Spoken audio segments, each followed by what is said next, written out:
Hello everyone and welcome back to my channel. My name is Hrithik Raj and आज बात करने वाले हैं एक और इम्पॉर्टेंट टॉपिक की, जो है पॉलिनोमियल्स। सो पॉलिनोमियल्स में क्या होता है, जैसे हम लोग बात करते हैं लीनियर इक्वेशन की, क्वाड्रेटिक इक्वेशन की, उसका एक सेपरेटली बात हो गई है। Polynomials basically any power higher than that, and उसी से रिलेटेड चीज़ों की आज हम बात करने वाले हैं। तो पॉलिनोमियल्स को समझने के लिए सबसे पहले हमें ना बायनोमियल थ्योरम को समझना पड़ेगा एंड कुछ एल्जेब्रिक आइडेंटिटीज वापस से रिवाइज करेंगे जो हमने सबसे पहले वीडियो में देखी थी। सो पॉलिनोमियल्स में हम बात सबसे पहले करेंगे बायनोमियल थ्योरम की। सो होता क्या है ये बायनोमियल थ्योरम, इसको समझते हैं। सो बायनोमियल थ्योरम की जब हम बात करते हैं, हम बात कर रहे होते हैं x plus y raise to the power n के एक्सपेंशन की। अब भाई स्क्वायर हो क्यूब हो उसको आप याद कर सकते हो, लेकिन जो भी हायर पावर्स होती हैं उनको याद करने के लिए मुझे बायनोमियल थ्योरम की जरूरत होती है। यहाँ पे जो बायनोमियल थ्योरम कहता है वो ये कहता है कि भाई जो इसकी वैल्यू होगी that would be sigma of के की वैल्यू 0 से n तक, एंड यहाँ पे you can say n C k x की power n minus k and y की पावर k। ये चीज बायनोमियल थ्योरम बताता है। तो जितने भी टर्म्स होंगे 0 से n इसको सेटिस्फाई करेंगे। अब इसमें हर चीज बहुत ज्यादा सेल्फ एक्सप्लेनेटरी है। आपको k की वैल्यू 0 से शुरू करना है, एक एक बढ़ाते जाना है, n तक पहुंचना है। लेकिन जो प्रॉब्लमैटिक वाली बात है, जो अभी तक मे भी आपने ना देखा हो, वो ये एन सी के है। भाई एन सी के का मतलब क्या होता है? अगर कुछ हम ऐसे लिख लेते हैं, that means selecting k objects from n objects. Basic सी सिंपल सी बात भाषा में ये बोलते हैं बायनोमियल थ्योरम का कोफिशिएंट।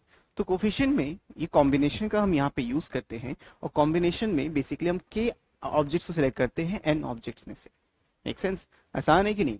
तो और इसको दूसरी तरीके से अगर हम पढ़ें तो हमें भाई ये रीड करना पड़ता है, एक्स प्लस वाई की पावर जो एन होती है दैट इज बेसिकली एक्स की power x plus y into x plus y into x plus y. अब ये जो चीज हो रही है ये एन टाइम्स हो रही है, x plus y n times, right? तो ये एन टाइम्स आपकी जो चीज हो रही है इसी को हम कहते हैं एक्स प्लस वाई की पावर एन। तो देखो जब मैं x को मल्टीप्लाई कर रहा हूँ, मान लो इससे मैंने x लिया, इससे x लिया, इससे एक एक टर्म सबसे लेता जाऊंगा, तो सारे के सारे x के टर्म्स आ गए। मान लो सिर्फ इससे x लिया, बाकी के जितने भी टर्म्स होंगे n माइनस वन टाइम्स वो आपके y के टर्म्स हो जाएंगे। इसीलिए ये लॉजिक यहाँ पे एग्जिस्ट करता है। मान लो इससे x लिया, इससे x लिया, इससे x लिया, तो मेरे को x की पावर n मिली, y का कुछ नहीं लिया। लेकिन अगर मैंने मान लो सिर्फ एक x लिया, बाकी सबका, इसका भी y लिया, इसका भी y लिया, इसका भी y लिया, सबका मैं y लेता चला जाऊं, तो y की पावर n माइनस वन आ जाएगी। तो इन दोनों के सम का हर एक टर्म में जो पावर्स का सम होगा वो हमेशा n होगा। ठीक है? जब भी पावर्स का आप सम देखोगे वो हमेशा इस केस में n होगा। तो यही चीज बताता है कितने ऑब्जेक्ट्स हम सेलेक्ट कर रहे होते हैं। और ये कई बार अगर करेगा, जैसे भाई इसका x ले लोगे तो इधर से भी y मिलेगा, इधर से भी y मिलेगा।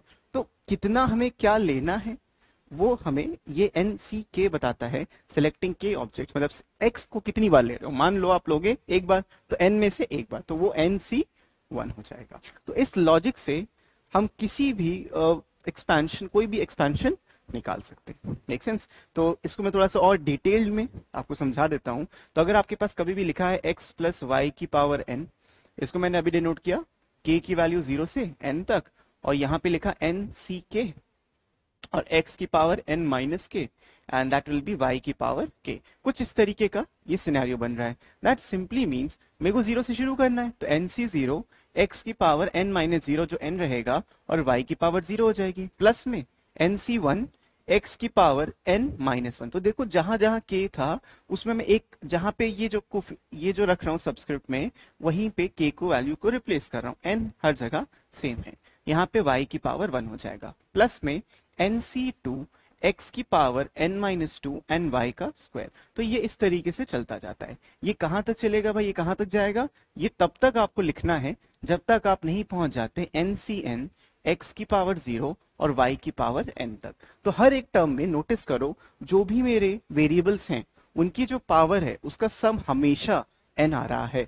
This is the binomial theorem. ठीक है? यहीं से आपका x प्लस वाई का होल स्क्वायर भी आता है, x प्लस वाई का होल क्यूब भी आता है। तो जरा इसको भी समझो भाई। अगर मैं यहाँ पे लिखता हूं a प्लस बी का whole square is equals to क्या आएगा? इट विल बी 2, भाई ये n का मतलब क्या होता है, जो भी पावर हो, 2c0 a की पावर 2 b की पावर 0 प्लस में 2c1 a की पावर 1 b की पावर 1 प्लस में 2c2 a की पावर 0 एंड b का स्क्वायर। तो a की पावर डिक्रीज होती चली गई और b की पावर एक एक से यहाँ पे इंक्रीज होती चली गई। लेकिन क्वेश्चन एक दिमाग में जरूर आएगा, ये nc, ये जो 2c2 लिखा है 2c1 है, इसकी वैल्यू कैसे निकालें? तो इसका लॉजिक भी मैं आपको यहाँ पे देता हूँ। कभी भी आपको ncr दिया हो तो ये होता है भाई n factorial upon n minus r factorial into r factorial, ये इसका फॉर्मूला होता है। लेकिन हमें तो भाई छोटा काम करना है ना, आसान काम करना है। आसान काम ऐसे समझो, मान लो आपके पास ऐसे लिखा है 5c2, तो आपको बस क्या करना है, ये जो टर्म लिखा है 5 इंटू 4, एक माइनस करके लिखना, 5 लिखा और एक एक माइनस करके लिखते जाने। कितनी बार लिखना है, जो आपकी यहाँ पे सब्सक्रिप्ट होगी उतनी बार हमें लिखना है, डिवाइडेड बाय फिर इस नंबर में जो सब्सक्रिप्ट होगा वो 2 इंटू 1 कर दो। सेम लॉजिक से मान लो आपको मैं दे दूं 10c4 दे देते हैं, तो ये हो जाएगा 10 इंटू 9 इंटू 8 इंटू 7। ये क्यों किया, 10 लिखा था, 10 से स्टार्ट किया, एक एक करके कम करते गए। कितनी बार कम करना है, जितना ये सब्सक्रिप्ट लिखा होगा, डिवाइडेड बाय, और इस नंबर को भी हमें ऐसा ही कुछ कर देना है, 4 इंटू 3 इंटू 2 इंटू 1। तो ये लॉजिक, ये होता है एनसी समथिंग का मतलब, एनसीके का मतलब, ठीक है, एनसीआर एनसीके जो भी आप बोलो। तो भाई 2c0 में क्या करेंगे, कितनी बार लिखेंगे, एक बार भी नहीं लिखेंगे। तो 2c0 ये बाय डिफॉल्ट 1 होता है, तो इसको आप लिख सकते हो भाई ये a स्क्वायर। 2c1, तो 2c1 मतलब आपको 2 लिखना है, कितनी बार, एक बार लिखना है, डिवाइडेड 1, तो 2 बचा। तो प्लस में 2ab प्लस में 2c2, तो भाई 2 इंटू 1 डिवाइडेड बाय, इससे 1 तक जाना था, 2 इंटू 1 क्या बचा, कुछ नहीं, 1 बचा।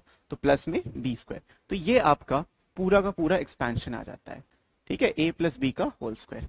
अगर यहाँ पे माइनस होता तो क्या करते, माइनस में आपको बस इतना करना है, जितनी जगह आपको b दिख रहा है उसकी जगह पे माइनस बी कर दो, बस प्लस बी था यहाँ माइनस बी, तो वही करना है। तो a का square plus 2 times of a into minus b plus minus b का स्क्वायर। बात समझ में आ रही है? तो ये बन जाएगा आपका a स्क्वायर माइनस में 2ab प्लस में b स्क्वायर। तो मैंने सब जगह पे b की जगह पे माइनस बी को रिप्लेस किया एंड ये वैल्यू मुझे मिल गई। I hope this is clear to all of you, ठीक है, समझे? इसके बाद ये a plus b whole square, a minus b का होल स्क्वायर समझ में आ गया। अब जरा देखो, समझो और परखो, मुझे खाली यहां से a square plus b square चाहिए होता, तो अगर मेरे को चाहिए a square plus b square की वैल्यू, बेसिकली मेरे से ना ये पूछ रहा है a square plus b square की वैल्यू, तो कितना लिख सकते हैं इसको, हम ऐसे लिख सकते हैं ना, a प्लस बी का होल स्क्वायर माइनस में 2ab, ऐसे भी इसको लिखा जा सकता है। और you can also say this a square plus b square, यहां भी तो a square plus b square है, तो ये हो सकता है a माइनस बी का होल स्क्वायर एंड प्लस में 2ab, राइट। इसको इधर ले जाएंगे तो प्लस बन जाएगा। तो ये टर्म्स हमें मिल रहे हैं, कोई दिक्कत नहीं होगी। तो भाई देखो, ये भी a square plus b square था, ये भी a square plus b square था। अगर मैं इन दोनों टर्म्स को ऐड करता हूं, मान लो इन दोनों टर्म्स को अगर मैं ऐड करता हूं, तो मुझे यहां पे मिल जाएगा a प्लस बी का होल स्क्वायर प्लस में a माइनस बी का whole square. If I add both of these terms, अगर मैं इनको ऐड करता हूं तो देखो दोनों जगह से 2ab कट जाएगा और आपको मिल जाएगा 2 times of a square plus b square. ये जितनी भी चीजें मैं लिख रहा हूं, ये वाली this one, a minus b का whole square, this thing and this thing, all this are known as the identities. ये इनके एक्सटेंशंस हैं, इसको भी आप समझ सकते हो। अगर ये कुछ ऐसा लिखा हो तो a प्लस बी का होल स्क्वायर माइनस में a माइनस बी का whole square, then you are left with 4 times of ab। तो ये लॉजिक भी बच्चों याद रख लो और समझ लो। बायनोमियल थ्योरम हमें बताता है कि 2 वेरिएबल के एक्सपेंशन को हमें कैसे करना है, लेकिन अगर 3 वेरिएबल हो तो थोड़ी सी दिक्कत आ सकती है। तो 3 वेरिएबल के किस्से में क्या करना है उसको भी समझते हैं। तो अगर ये a प्लस बी ना होता, ये कुछ और होता, मान लो कुछ इस तरीके से, हमको बोल रहे हैं कि a plus b plus c का होल स्क्वायर बता दो बच्चों।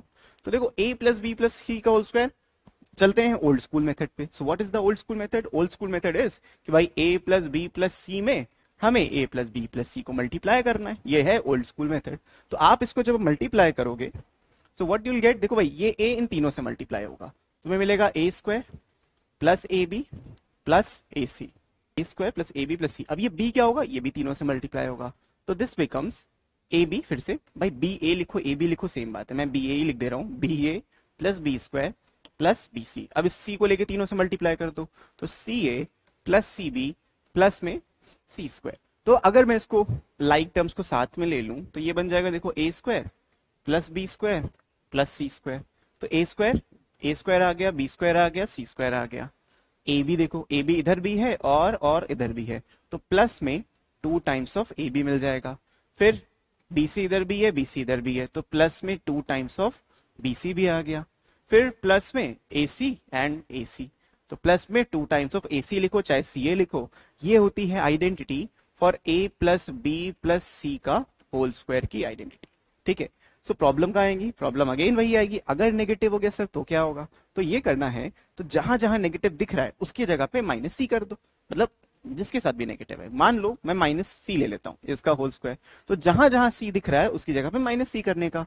तो a square plus b square plus negative times of c square plus 2ab, इसमें सी था नहीं, प्लस में 2b into minus c plus 2 minus c into a. तो भाई इसको बस सिंप्लीफाई करना है, a square plus b square plus में सी स्क्वायर, क्योंकि माइनस का स्क्वायर भी पॉजिटिव ही होता है, प्लस में 2ab माइनस में 2bc एंड माइनस में 2ca। तो ये बेसिक लॉजिक हमें याद होना चाहिए, हमें पता होना चाहिए। तो स्क्वायर्स के बारे में ये बात थी, लेकिन ये सिर्फ इन तक लिमिटेड नहीं है।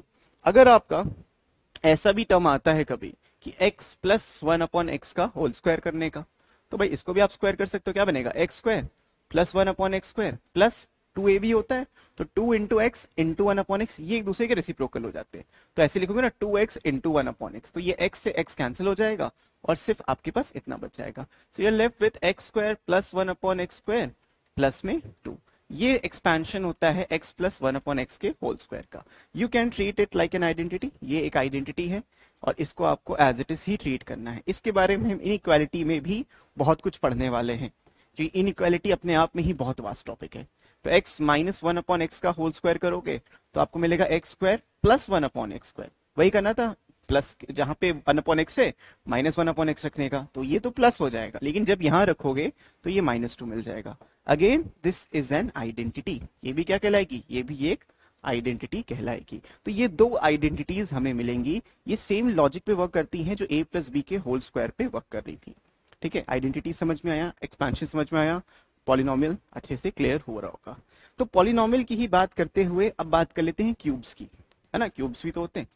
तो क्यूब्स हम लोग ऑलरेडी 2 पढ़ चुके हैं, लेकिन इनके बारे में जानना भी जरूरी है, क्योंकि एक बहुत ज्यादा इंपॉर्टेंट चीज है इसमें। मान लो मैं करता हूं a प्लस बी का होल क्यूब, तो भाई वही बाइनोमियल एक्सपेंशन, मैं लिखूंगा 3c0 a की पावर 3 b की पावर 0 प्लस में 3c1 a की पावर 2, क्योंकि 3 - 1 लिखते हैं n माइनस के, और b की पावर 1, a की पावर डिक्रीज होती जाती है और b की पावर यहाँ पे इंक्रीज होती जाती है, प्लस में 3c2 a की पावर 1 b का स्क्वायर प्लस में 3c3 a की पावर 0 एंड b का क्यूब।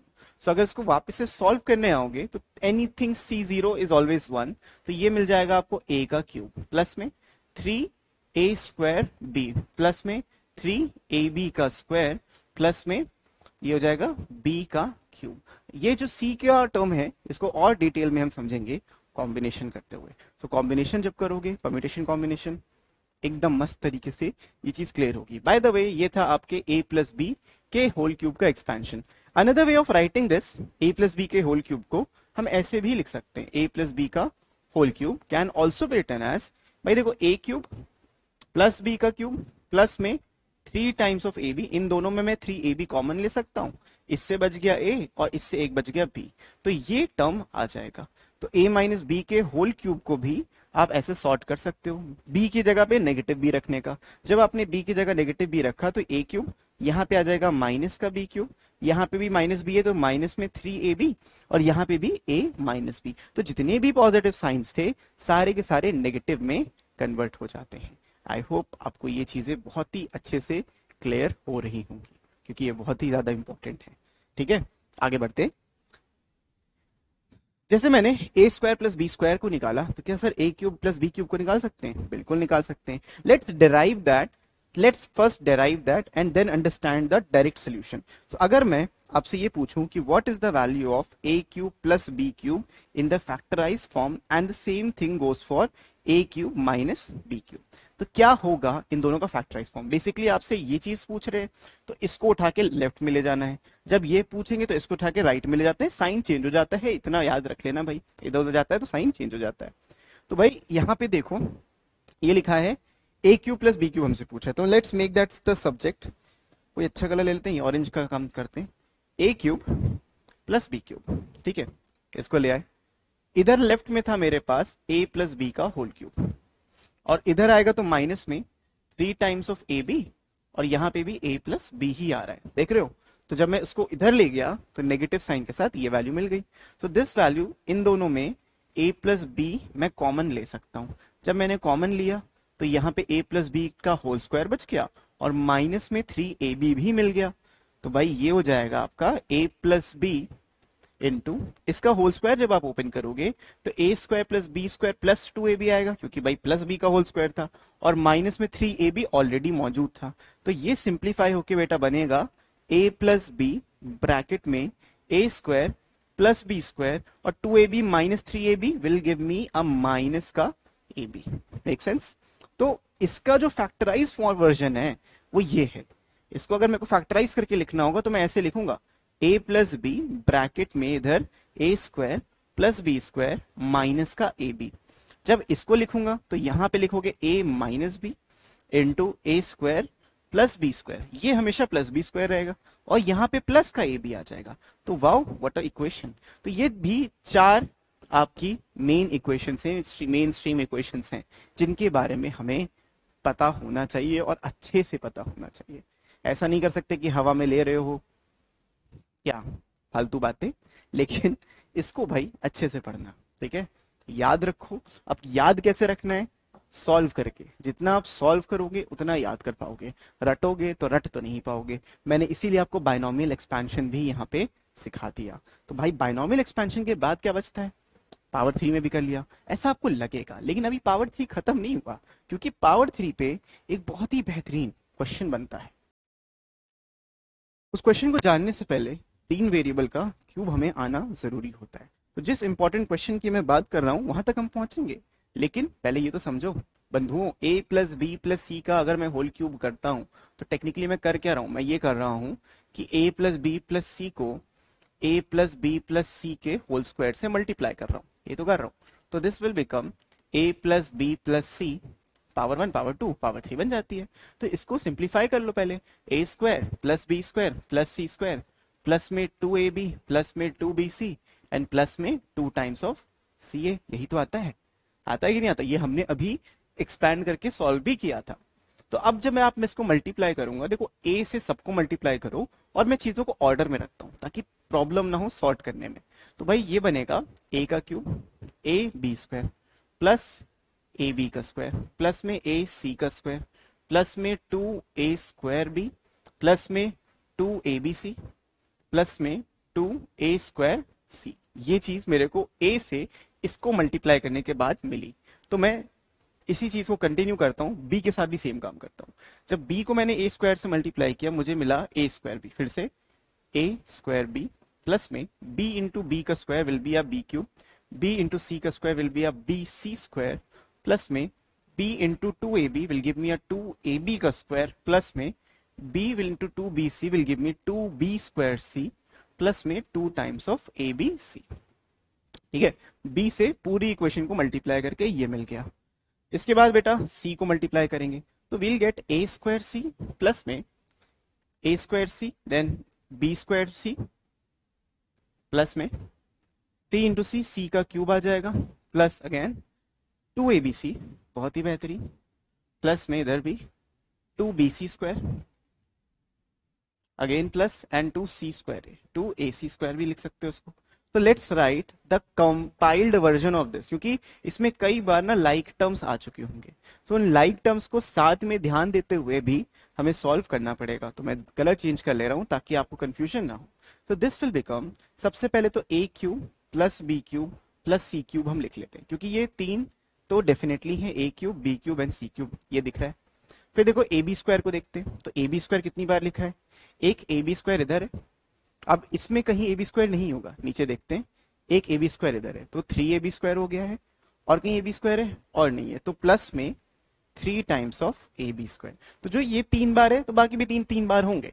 जैसे यहाँ पे ए सी स्क्वायर लिखा है तो ए सी स्क्वायर, फिर ए सी स्क्वायर कहाँ है, ए सी स्क्वायर, 2 इधर हो गया, तो प्लस में 3 ए सी का स्क्वायर, प्लस में देखो भाई a b square a c square, फिर यहाँ पे 2a² भी है ना, 2a² भी देखते हैं, तो 2a² भी ये हट गया, फिर a² भी इधर, 3a² भी आ गया, और कहीं a² भी नहीं है, तो 3 में a² भी मिल गया। तो देख पा रहे होगे कि किस तरीके से ये सब मिलता जा रहा है। भाई ABC वाला तो भी छोड़ देते हैं, 2a² को देखते हैं, इधर 2a² होगा और a² इधर है और कहीं नहीं है, तो प्लस में 3a² मिल गया। Again what we can get, BC², अच्छा BC² बचा था, बहुत बढ़िया, BC², 2 बार BC² मिला, अच्छा B²C, sorry this is B²C, ये वाला, तो प्लस में 3BC² आ गया। उसके बाद क्या बचा, 2B²C, ये प्लस में 3B²C बचा, प्लस में भाई ये भी 2ABC था, ये भी 2ABC था और ये भी 2ABC था, तो प्लस में 6 टाइम्स ऑफ ABC मिल गया। तो ये है final factorise version of everything, समझ रहे हो, ये है आपका फाइनल फैक्टराइज वर्जन। अब आप इसमें कॉमन लेने की सोचोगे भी तो आप कॉमन नहीं ले सकते, आप इसमें अगर ए बी कॉमन लोगे तो इसमें तो नहीं है ना, तो ना आप ए कॉमन ले सकते हो ना इसमें बी कॉमन ले सकते हो, तो कुछ कॉमन नहीं आएगा। This is the final factorise form. तो a plus b plus c का whole cube will be this. Take a note of this and ध्यान से समझो। और इसको अगर आप कुछ थोड़ा बहुत इधर उधर करोगे तो आपको ये मिल जाएगा कि भाई a³ plus b³ plus c का क्यूब प्लस में 3 टाइम्स ऑफ, देखो सब कॉमन था, 6abc भी था, मतलब वो 2abc, तो अगर मैं इसमें सब कुछ कॉमन ले लूंगा मुझे ये मिल जाएगा a plus b into b plus c into c plus a. This is the factorise form. अब ये कैसे फैक्टराइजेशन करा है हमने, ये हम लोग नेक्स्ट क्लास में आराम से देखेंगे। अभी के लिए आपको बस ये समझना है कि a plus b plus c का होल क्यूब ये होता है, ठीक है। अब आते हैं उस बेहतरीन क्वेश्चन पे, बेहतरीन कंसेप्ट पे, ताकि आप समझ पाओ। पहले इसको लिख लो और समझो। ओके, सो जो मैं बात कर रहा था वो ये थी कि अगर आप ऐसा कुछ फैक्टराइज करने की सोचते हो, a³ plus b³ plus c³ minus में 3abc, ये जो फॉर्म है, ये जो फैक्टराइजेशन है, ये बहुत ही ज्यादा इंपॉर्टेंट है। ये फैक्टराइज होने के बाद बनता है a plus b plus c into a² plus b² plus c² minus ab minus bc minus का c। ये फैक्टराइज होके कुछ इस तरीके से मेरा बन जाता है। अब इसको फैक्टराइज करने का मेन रीजन, इसका फैक्टराइजेशन इंपॉर्टेंट नहीं है, मेन जो चीज है इसका रिजल्ट इंपॉर्टेंट है। तो कभी भी गलती से ऐसा कुछ हो जाता है कि if a plus b plus c ये गलती से कभी 0 हो गया तो पूरा राइट हैंड साइड 0 हो गया। तो इसमें आप ये भी कह सकते हो कि a³ plus b³ plus c³ will always be equal to 3 times of abc. This is an important result. Sorry. This is an important result that you must know. अब ऐसा क्यों मैं बोल रहा हूं, क्योंकि इस पे कई बार डायरेक्ट क्वेश्चन देखा गया। अगर मैं आपको एक क्वेश्चन दूं कि भाई -21 का क्यूब प्लस 10 का क्यूब प्लस 11 का क्यूब, अब आप इन सबको क्यूब को ऐड करके आपको आंसर बताना है, तो ये थोड़ा बहुत कहीं डिफिकल्टी लेवल बढ़ जाता है। या इसको और थोड़ा सा मजेदार बनाओ तो ये माइनस कर दो, इसको भी माइनस कर दो, अब ज्यादा बेहतरीन क्वेश्चन हो गया। ये प्लस, ये माइनस, ये माइनस। तो देखो a³ plus b³ plus c³, यहाँ पे क्या पूछा जा रहा है आपसे, a³ plus b³ plus c³ की वैल्यू पूछी जा रही है। नोटिस करो इन ब्रैकेट्स के अंदर जो ये सिंपली a की वैल्यू है, ये b की वैल्यू है, ये c की वैल्यू है। ऑब्जर्व करो यहाँ पे कि जो a प्लस बी प्लस सी है वो इनिशियली भाई एक्चुअली में 0 बन रहा है, तो +21 -10 -11 ये कितना आ रहा है, 0 आ रहा है। तो मैं डायरेक्टली कह सकता हूं कि इसकी वैल्यू कितनी हो जाएगी, 3 times of a b c की। This, instead of calculating cubes then adding them, what you can do is you can just multiply all these terms. तो ये बन जाएगा भाई 3 into 21 into -10 into माइनस में 11। तो इसको मल्टीप्लाई करके जो भी आपका आंसर आए, जो भी क्या भाई, इसको हम लिख सकते हैं 63 और इंटू 110, ये आपका फाइनल आंसर आ जाएगा। समझ रहे हो भैया? तो इस तरीके से हमें चीजों को शॉर्ट करना है, लॉन्ग नहीं, क्यूब करना नहीं है, उसका जिस्ट समझना है, उसका क्रक्स समझना है, हो क्या रहा है भाई यहाँ पे, हो क्या रहा है, हो ये रहा है। तो यही मैं बता रहा था, सबसे ज्यादा इंपॉर्टेंट फैक्टराइजेशन है, और इस पे कई बार बहुत सारे कॉम्पिटेटिव एग्जाम्स में क्वेश्चंस पूछा जा चुका है, और इसके तो भाई बहुत चांसेस है कि दोबारा पूछा जाएगा। तो इसको ध्यान से समझो और करो। उसके बाद अगर आपको बाइनोमियल थ्योरम से कोई भी चीज एक्सपैंड करनी है वो आप कर सकते हो, keeping that this rule in mind कि जो एनसीआर होता है वो होता है n factorial upon n minus r का फैक्टोरियल इनटू आर का फैक्टोरियल। यहाँ पे आर है तो आर आर कर दिया। अगर ये एन सी के लिखा होता तो n factorial upon n minus के का फैक्टोरियल इनटू के का फैक्टोरियल, दैट्स इट, सिंपल है। और याद रखने वाली बात, 0 फैक्टोरियल 1 होती है, 1 फैक्टोरियल भी 1 होता है, 2 फैक्टोरियल 2 होता है, लेकिन 3 फैक्टोरियल 6 होता है। फैक्टोरियल क्या होता है, मानो मैं 3 फैक्टोरियल लेता हूं तो ये हो जाएगा भाई 3 इंटू 2 इंटू 1, 3 इंटू 2 इंटू 1। लेकिन मैंने आपको जो छोटा लॉजिक दिया है वो ज्यादा बेटर है, तो मैंने लिखा एन सी आर। आपको क्या लिखना है इसमें, n into n minus one into n minus two. ये करते रहना है, कब तक करना है, इसको आपको r टाइम्स करना है। ठीक है, कितनी बार करना है आपको, r times, this will be, this go on till r times, divided by, यहाँ पे आपको लिखना है r into r minus one into r minus two. ये कब तक करना है, जब तक आप 1 तक ना पहुंचाओ। तो ये वाली जो चीज है न्यूमरेटर वाली, इसको आपको r टाइम्स करना है, और ये वाली जो चीज है इसको 1 तक मल्टीप्लाई करना है। तो जैसे कि मैं बोलूं भाई 11c4, ठीक है, तो आपको क्या लिखना है, 11 इंटू 10 इंटू 9 इंटू 8, क्योंकि r था, r इसमें 4 था, 4 बार लिखा, ये काम कितनी बार किया, 4 बार किया, divided by 4 into 3 into 2 into 1। तो ये आपका डायरेक्ट यहां से सॉल्व होके आंसर आ जाएगा। Make sense? इसके बाद जरा हायर पावर्स की भी बात कर लेते हैं। तो अगर आपको दिया है x plus y raise to the power 4, तो ये क्या आ जाएगा, ये आ जाएगा भाई 4c0 x की पावर 4 y की पावर 0 प्लस में 4c1 x की पावर 3, x की पावर देखो डिक्रीज होती रहेगी और y की पावर इंक्रीज होती रहेगी इन सच अ मैनर, इन दोनों वेरिएबल्स के जो पावर्स का सम है वो हमेशा कांस्टेंट रहता है। प्लस में 4c2 x2 y2, ठीक है, प्लस में 4c3 x की वैल्यू 1, x की पावर 1, y की वैल्यू 3, y की पावर 3, और 4c4 x की पावर 0 और y की पावर 4। अब यहाँ पे बस आपको इसको सिंप्लीफाई करना है, तो सिंप्लीफाई 4c0 1 होता है, ये आपको मिल जाएगा x की पावर 4, 4c1 4 होता है, x क्यूब y, प्लस में 4c2 आपका 6 होता है। अब देखो 4c2 6 कैसे आया, 4 इंटू 3, क्योंकि 2 बार लिखना था, डिवाइडेड बाय 2 इंटू 1, तो कितना आ गया, 6 आ गया। तो 6 x square y square plus 4c3 again 4 होता है, यहाँ पे आ जाएगा एक्स वाई का क्यूब, प्लस में y की पावर 4। अब नोटिस करो, ये जितने भी मैं टर्म्स लिख रहा हूं, आगे से देखने में और पीछे से देखने में इनके जो कोफिशिएंट्स हैं उनका वो हमेशा कांस्टेंट है। जिस पोजीशन पे पहले पोजीशन का टर्म 1 है, लास्ट पोजीशन का टर्म भी 1 है, उसके बाद वाला 4 है, इसके बाद वाला 4 है, बीच वाला 6 है। तो ये हमेशा सिमेट्रिक रहेंगे, चाहे आप x प्लस वाई करो, आप चाहे y प्लस एक्स करो। Make sense? तो हमेशा हमेशा आपको ये सिमेट्रिक टर्म्स ही मिलते हैं। ठीक है, अब ऐसा सिमेट्रिक क्यों होता है, सिमेट्रिक इसलिए होता है कि जब आप NCR लिखते हो वो NCN माइनस आर के बराबर होता है। ये प्रॉपर्टी भी हम कॉम्बिनेशन में और अच्छे से समझेंगे, लेकिन इसका यूज केस आप डायरेक्टली यहां पे देख सकते हो। अगर मैंने 4c1 लिखा है, this will also be equal to 4c4 minus 1, और ये कितना होता है 4c3। और आप ये नोटिस कर रहे हो कि 4c1 4 लिखा है और 4c3 भी 4 लिखा है। अगर आप इसको इस लॉजिक से भी करते हो तो क्या आ जाएगा, 4 into 3 into 2 divided by 3 into 2 into 1। तो 3 से 3 कटा, 2 से 2 कटा, 4/1 4 ही होता है। तो इसीलिए 4c3 भी 4 होता है। तो इस सिमेट्रिसिटी की वजह से ये आगे पीछे से सेम होता है। तो ये पावर 4 का एक्सपेंशन था, ऐसे आप पावर 5 का भी कर सकते हो, पावर 6 का कर सकते हो। आई डोंट थिंक पावर 4 से ज्यादा आपका यूज केस कहीं पे भी आएगा। नेक्स्ट क्लास में हम फैक्टराइजेशन जरूर सीखेंगे, लेकिन उस फैक्टराइजेशन का एक जिस्ट मैं आपको देता हूँ। मैं लिखता हूँ x की पावर 4 माइनस y की पावर 4। तो इसको मैं ऐसे भी लिख सकते हैं, x square plus y square into x square minus में वाई स्क्वायर, ऐसा लिखा जा सकता है।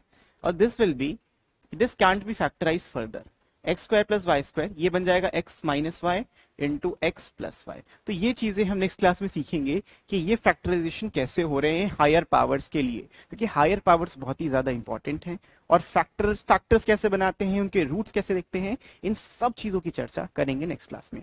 सो आज के लिए इतना ही, मैं मिलता हूं आपसे नेक्स्ट वीडियो में। तब तक के लिए keep practising, keep learning, take care and bye bye.